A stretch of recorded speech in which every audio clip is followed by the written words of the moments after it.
সব লিখেছে এই কেতাবে, দুনিয়ার সব খবর যত, সরকারি সব আপিসখানার কোন সাহেবের কদর কত, কেমন করে চাটনি বানায়, কেমন করে পোলাও করে, হরেক রকম মুষ্টি যোগের বিধান লিখছে ফলাও করে।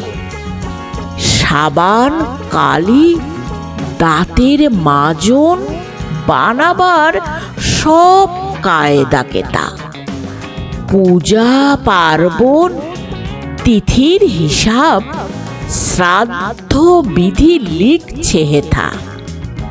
সব লিখেছে, কেবল দেখো পাচ্ছি নেকো লেখা কোথায়। পাগলা সারে করলে তারা কেমন করে ঠেকাবো তাই।